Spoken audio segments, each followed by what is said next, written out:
very big welcome to Empower Her podcast. I'm Kath Malloy, and I'm so excited to have one of our authors with us today who started life in Papua New Guinea and now lives in Queensland, Australia.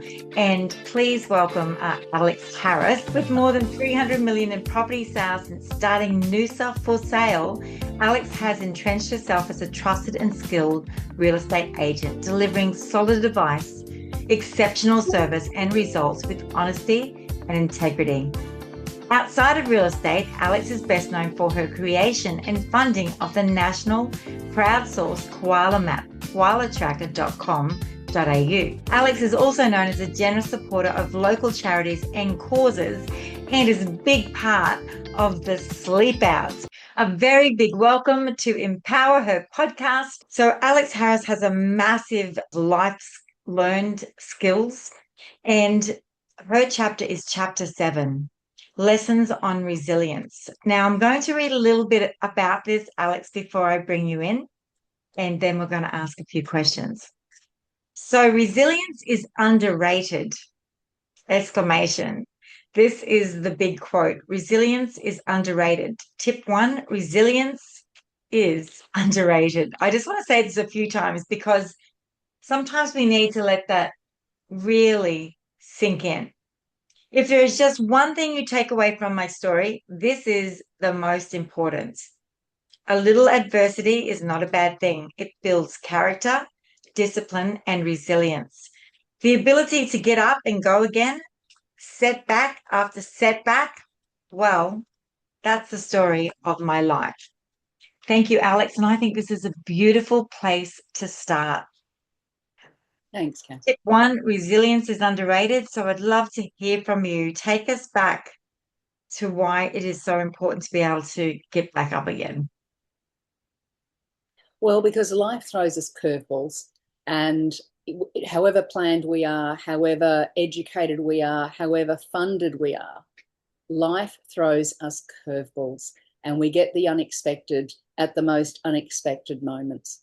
And it doesn't always go our way, and we have to be able to get up and go again. Otherwise, you're just giving up on life. You might as well cut your wrists and die, because it really does require us to roll with the punches and find a way out of whatever hole we dig ourselves into. And I'm expert at that. I've done it a few times in terms of digging big holes and burying myself and getting myself into trouble and making bad decisions.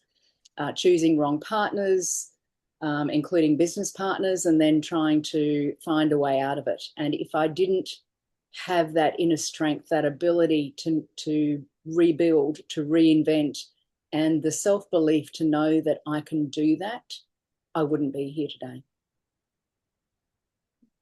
Wow. And I know that I believe it's one of our top skills as leaders is to have that resilience, to be able to go out, to fail, if that's what you want to call it, or perhaps we're just learning what doesn't work, getting us one step closer to what does. But you say here, stop thinking a mistake or failure is the end of the world. So stop thinking a mistake or failure is the end of the world. So how would people stop thinking that?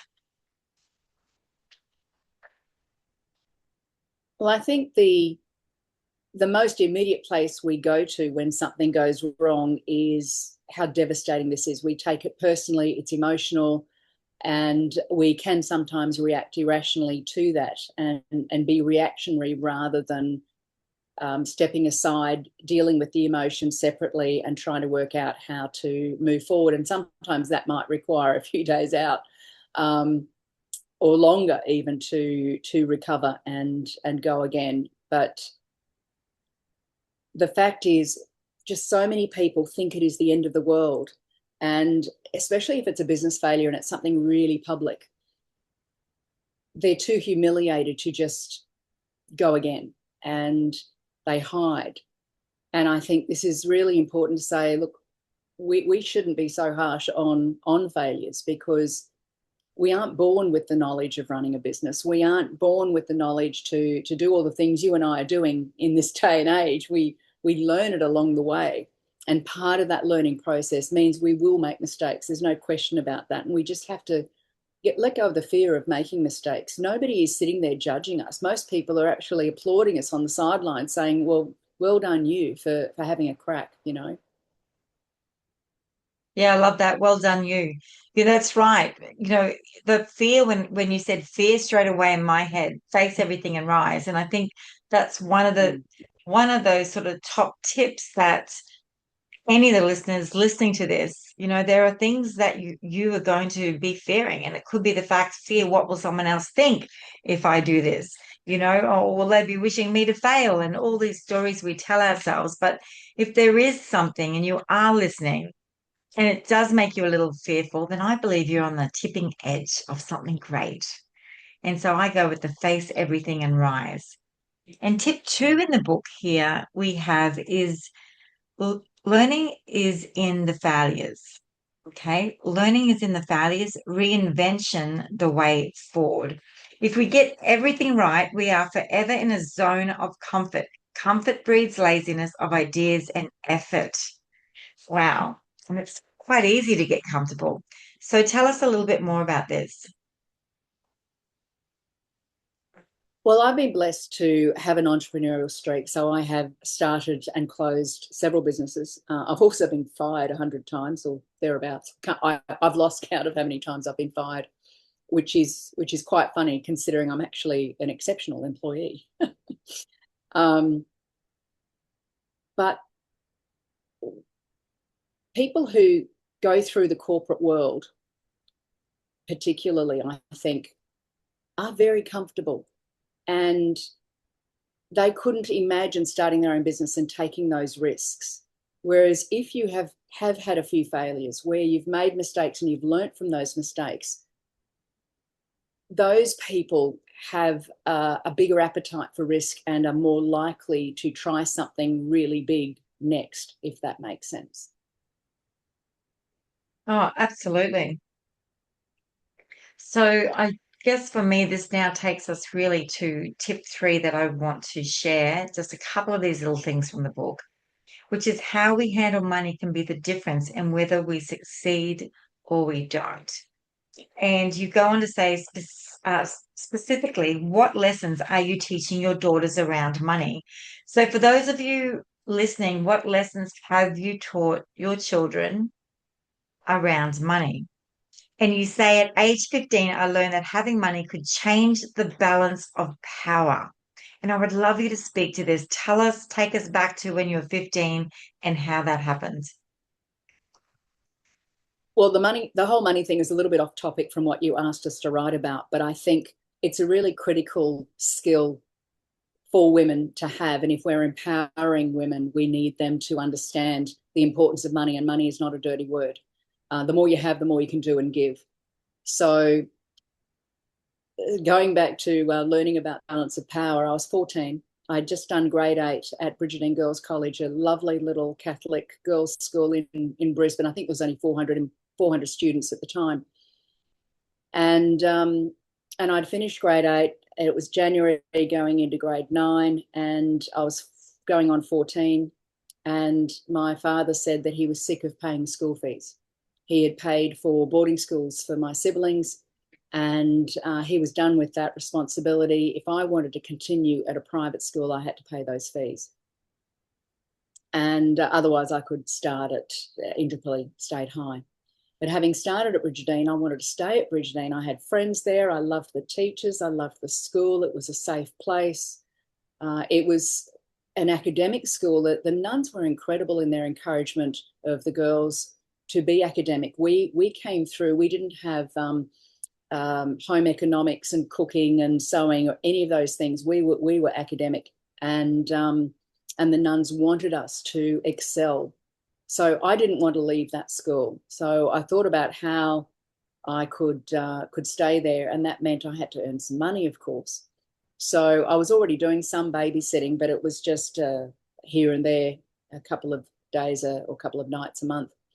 So I went to those people that I babysat for, and I asked if they were happy with me and if they could write me a reference. If they were, tell their friends about me, and could I raise my fee from 75 cents an hour to $1 an hour. And they did. And then I went door to door knocking where I knew there were kids, presenting families with copies of the written references, and selling my services as a babysitter, and got an enormous amount of work, such that I had to have my mother taking jobs for me. I had to have my friends taking jobs, and I would get a referral fee for that. I ended up selling cakes at Enderley Shopping Town in the morning, Saturday mornings. I worked at a French restaurant on Friday and Saturday nights, and earned whatever I could. So by the time I was 15, I was already paying my school fees each term in cash, in envelopes that I'd leave on Sister Joan's desk. And at 15, it completely transformed my relationship with my father. Both parents, really. They could no longer tell me I couldn't go to places, and I couldn't buy those things, and I couldn't do those things. I went to the movies of my choice. I went away for holidays with friends. I completely owned my independence. And in fact, my father started borrowing money from me for his gambling habit. At a good rate of interest back to you, I hope. Double my money. That's always a gamble with the gambler. Um, it was interesting because when you said, "Oh, this book is Empower Her," it's whatever happened that empowered you to that made that biggest difference. And I work with a lot of women around the world, and they'll be setting up businesses, even entrepreneurs, and they'll go, "Oh, it's not about the money, it's this and that." I'm like, but you need money to be able to grow, to do more. And if you don't want the money that's coming in, give it. There are so many Mm. people that need it. We work with over 200 orphans. Give it to me. I'll feed more orphans. Like, don't be afraid if you're listening. Don't be afraid that your idea might bring in money. It's It's interesting because I was at a women's conference some years ago, probably a couple of decades, 3 decades ago even, and they were asking the women in the room why they were in business and what they wanted to get out of that business. And I think there was about 30 women in the room, and not a single one said profit. mm, yes, we definitely need profit. Otherwise, we can't do anything. It's very hard to make a difference if you have no money, and you don't want to be using your partner's money to make the difference. You can do it. And you're definitely the lady to speak to about this as well. But it was interesting because when I started my business to push myself more, I did 10% to charity, and I was working with some girls from the schools too that were from broken homes and being bullied, etc., abused. I was just asked to do that as part of my training company. I would give up my time on a Thursday and go and do that while my team worked. And it was really interesting because at that time, um, I think as women, it's fine for us to do things, to give our time for free in events and community, if that's what we'd like to do. But just remember, the business is there to make a profit so you can do more. And because of that, we then started raising more money, and we were able to then do more with the $1 million handshake. A third of that goes to charity. My husband always said, why would you give that away when we lost over 1 million in the financial crisis? And for me, it was because if I'm going to be away from my family working, I want to make sure that I'm making the biggest impact I can, and not just trying to make money back just for the family. But I, I, I knew if I was going to put these hours in, I wanted it to make a bigger difference. And I think a lot of women want to do that, but they don't realize you need the money also to do that. Um, I learned that people respect you when you stand on your own 2 feet. So let us know a little bit more about that as well, because I know that in partnerships, and I know a lot of women that may feel successful, they're spending a lot, but it's not the money they're making. And I do think there's a difference, Alex, when you are making that money and being able to use it for good. Tell us a little bit more. Well, I think standing on your own 2 feet rather than relying on someone else to do it for you. And that goes back to when I was 14, knocking on doors, asking for business. That was scary. We always have the fear of rejection when we're going to present ourselves in front of strangers and ask them to back us or take us on. And what I learned from that was two things really, and that is, number one, the kindness of strangers. And the second is people respect you when you stand on your own 2 feet. I gained more business, not from the fact of asking for, babysitting, business and referrals, but because I was the one doing it, not my mother, if that makes sense. It was not an adult, it was a child standing in front of them asking for business. So the respect I earned from those people was enormous, and they supported me in every way they could. I was charging $1 an hour. So, most evening babysits were around 3 hours. I never got $3. I got $5. Sometimes I got $10. I mean, these amounts sound silly now, but they were good money in the day. Huge, huge money. Well done. But it taught you then how to earn, how to increase your prices, how to negotiate, but how to deliver value. People will get you back if you deliver value. And obviously, you were a very good babysitter. And that's what you've been able to do today to bring these lessons into your life today. So tell us a little bit about your life, the lessons you've had, and where you're at today, please, Alex. Oh, gosh. I don't think we have enough time to go through all of that, but from babysitting and paying my own school fees, I started work after high school. I delayed my university so that I could work because I needed to earn money. I moved out of home at 17, and I bounced around a bit. I had some good jobs. I had some not so great jobs. I ended up moving down to the Gold Coast from Brisbane and then down to Sydney. And I remember I applied for a job as marketing manager. I was 23 years of age, and I applied for a job as a marketing manager for this company that was owned by James Hardy, Wilson Fabrics. And I was actually in contention. I was in the top 3 shortlist. But then the manager wrote to me and said, look, we've chosen someone else because he's got 20 years experience as a marketing manager. I'd never worked as a marketing manager. So I wrote back to him and said, look, I'm happy to sweep floors, work in the warehouse, whatever you need, if you can give me an opportunity to learn. And I was hired the following week as the assistant marketing manager. And 3 months later, I was the marketing manager. So it's amazing what you can do when you put your mind to it and you ask. So from there, I changed industries. I was there for a year, changed industries, and went into selling international ad space. And this is in the good old days, pre-internet, where Australian companies bought ad space in foreign publications. And I was with that company for about 18 months and then got fired, which was devastating to me because I thought I loved the job. I loved working with the company. But I got fired. The boss, I suspect, saw me as a threat and was angry that I was being recognised by some of the foreign publishers. So I got fired, and I was sitting at home and I got a phone call from London, and I had this wonderful English businessman on the phone who owned a publishing company asking if I was going to start my own business. And I said, no, I don't know anything about that. I've never had a business. I'm only, 25. And so he asked for my address. He said, I'd like to send you my magazines to have a look at. And with those magazines was a cheque for 25,000 British pounds. And the letter said, let's do this 50-50 partners.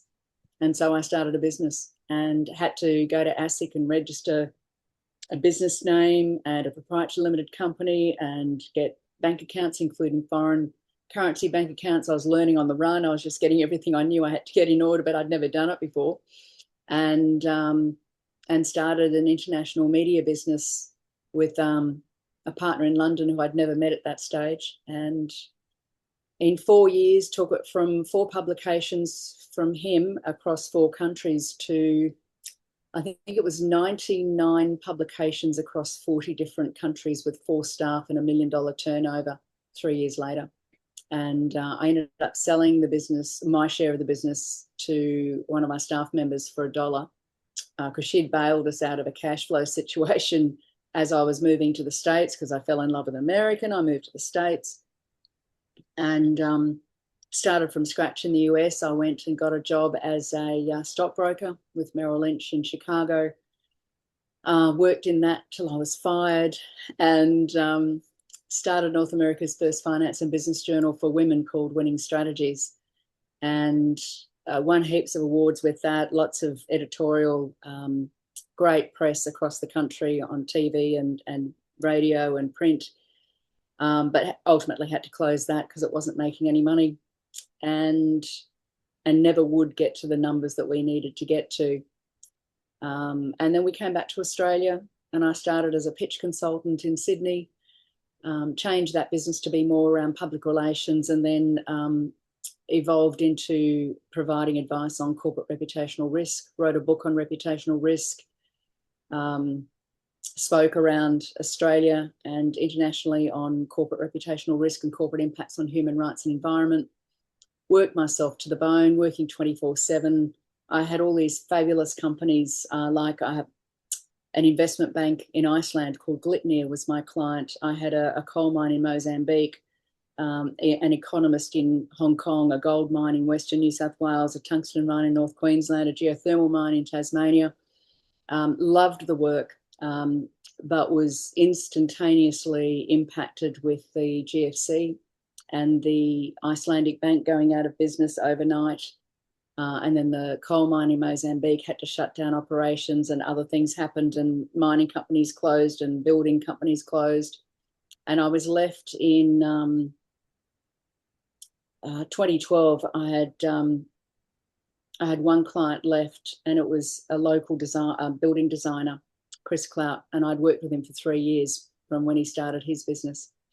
And I said, I have to stop work. I was so sick. I had adrenal fatigue, nearly had adrenal failure twice, in and out of hospitals, and really unwell.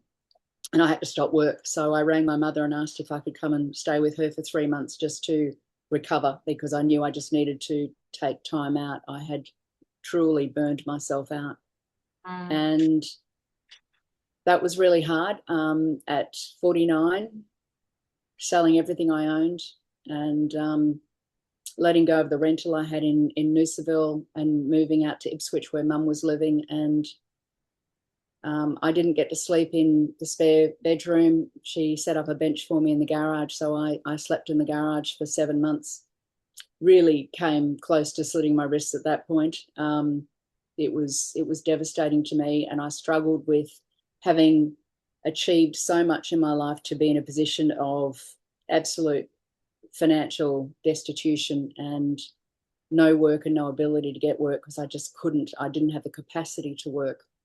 And it was a girlfriend who bought me a membership to Mind a Home, a house sitting website, got me out of Mum's house sitting, and I ended up having house sitting gigs back to back for 12 months, which truly saved my life. And while I was house sitting, I got a donation to the Koala Tracker website that I'd established, and that gave me enough money to do the real estate course online, because I knew I had to come back not working 24/7, but something easier. And so I did my real estate course online and got registered as a real estate agent. Just as I returned to Noosa, I was house sitting for a family up at Tinbirwa. And I got the job at Ray White Tewantin in January of 2014. I was still house sitting, and I had to rent a car because I couldn't afford to buy one. So here we are now in 2026. I've got my own business in real estate, which is now 9 years old, Noosa for sale. Loving life, paying off a mortgage, and with staff, with Kat, and life is good. I just like to say we love you, Alex, for everything that you bring to the table. It's phenomenal. And you said penniless. I learned that people judge you even if you don't have any money. So we're judged with it, we're judged without it. So what would the moral of that be? Do not give a shit about what anyone else thinks. Just run your own race. Yeah, I love that. Now, Alex, we're going to go into one of our last questions where we roll the dice. But before we do that, is there anything else that you might like to share right now with our audience. I just noticed it's 333. So a good time for sharing some wisdom. Don't make life too easy for your children. And I've got a couple of instances I can share around that. Some years ago, a friend of mine was telling me that her stepson was terribly upset that his father had gotten divorced and married her. And he was complaining, and she said something to him about he needs to get up and get a job. And he said to her, "You don't understand. I come from a broken home." Now, this woman had been adopted as a child. She had had it really tough. She worked really hard. She achieved a lot. She was fabulous and a wonderful second wife to his father. And I'm thinking, as she's telling me the story, he must be 15 or younger, you know, but he was 33. And his father, his parents breaking up, his father leaving his mother, was the worst thing that had ever happened to him at 33. And he wasn't coping. So that's one story. But we have, like in real estate, gosh, we see so much. And we just had recently a little princess stop paying her rent. So we let her break the lease. But she left the house in a dreadful state, and the dog had weed all over the carpet. And obviously it hadn't just happened overnight, it had happened over a period of time. And the entire house had to have wool carpet replaced. And I was furious with the state of the house when we went there after she had moved out. But she was supposed to move out on the Friday. She was still moving out on the Monday. And that was another reason why I wasn't very happy. And I told her that the state of the house was unforgivable. And she got very upset, saying, "You're so rude." And I'm like, I tell you what's rude, all the dog wee on the carpet and having the house in this state. But she was still moving out. And I said, you were supposed to be out on Friday. How can this be? And she said, "It was raining."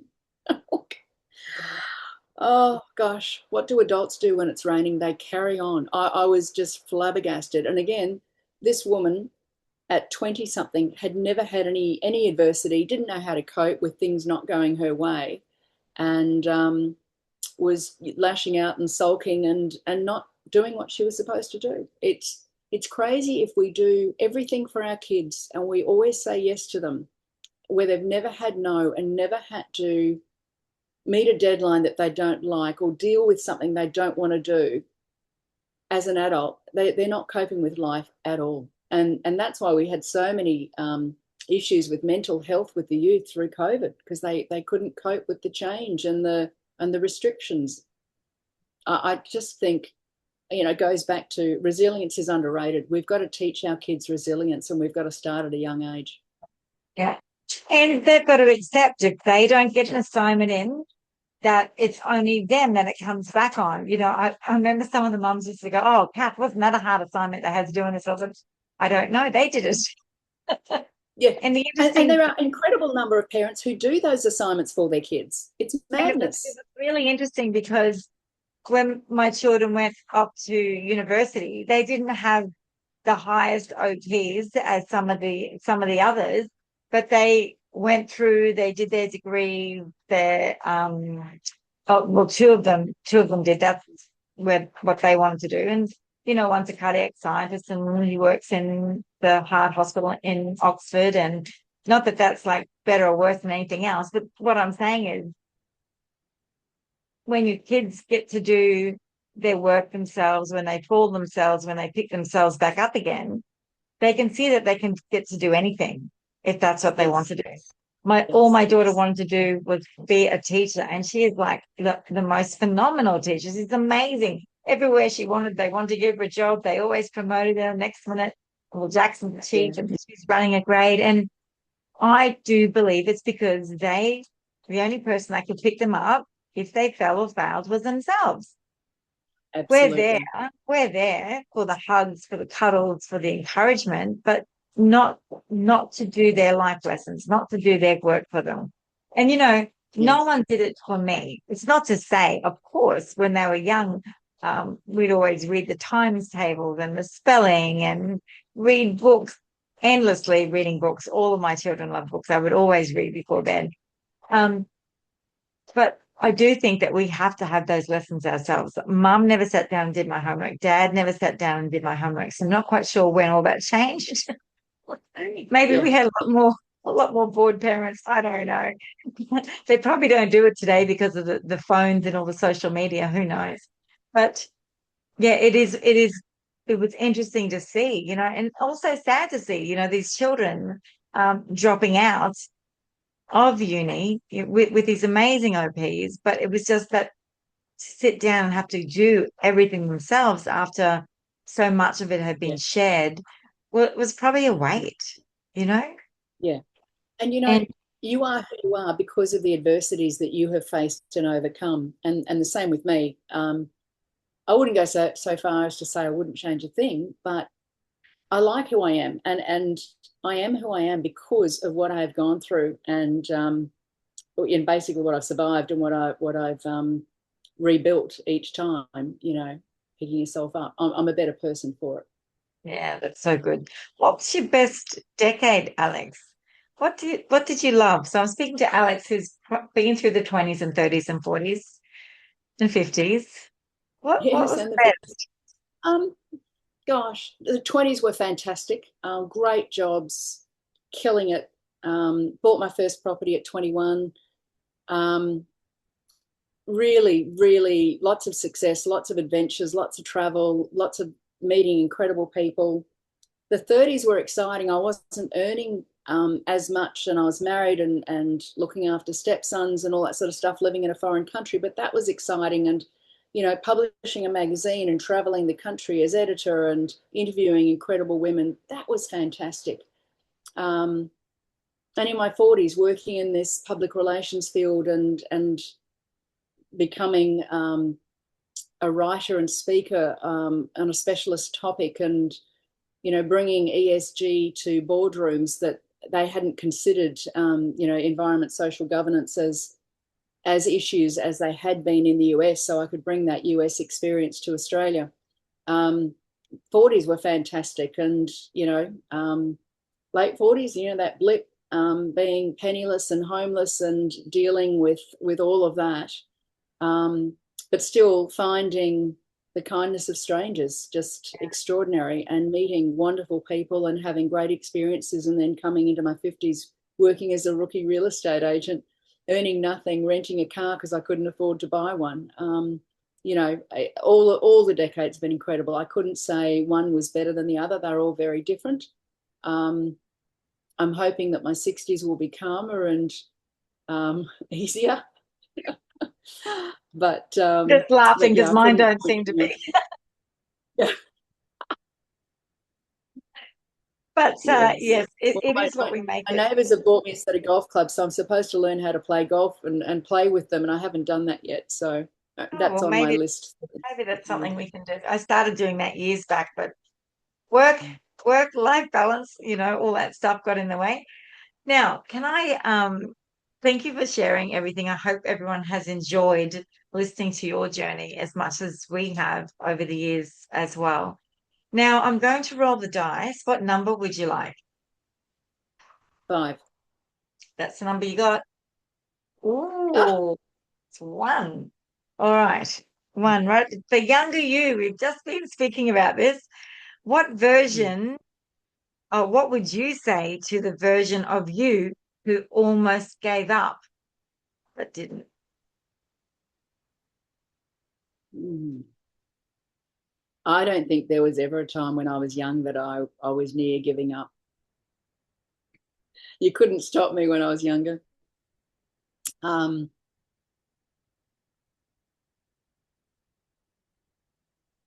when I was in my 30s and I had to close the magazine, and that was a really, really difficult decision for me to make, and I didn't want to do it. And my husband actually said to me, maybe the worst thing for Winning Strategies magazine is the best thing for Alex Harris. And I think it was one of the most profound things he'd ever said to me, but it was something that really made me think that I was holding up this business idea and this product that I was producing, and it was killing me. And I didn't want to let it go, but it was clear that it was never going to be successful. And I think that understanding that while it was the worst thing for the magazine, it was the best thing for me to do was really important. And I think that's an important thing for people to realize, that sometimes you do have to let the idea go. You do have to close it down. You do have to accept failure, and pick yourself up and go again. I love that. Great closing words. Thank you, Alex. Sometimes we just have to accept it. And you know what? We do know this: when one door closes, another door or two or three opens. Even though we don't always want to close those doors, sometimes the universe is going, I'm afraid that is what's happening. Now, just before I give my very last words, Alex, what book are you in the middle of writing right now? My memoir, And what's that called? Unbreakable. Unbreakable. So here we are with Alex Harris, and Unbreakable is up and coming, hopefully going to be released at the end of 2026. I'll be keeping my fingers crossed for it, because what a story. All right. So thank you for joining us today, Alex. And I'm just going to finish with a little bit from your book here, right at the very end. I learned I can come back. We can make a comeback, rebuild, and reinvent ourselves. Failure, financial mistakes, financial distress, even, are not a life sentence. To every such setback, I say to myself, this is temporary. This too shall pass. And it does. Just breathe and get up again. And to all our listeners, till next time, keep empowering. Thank you.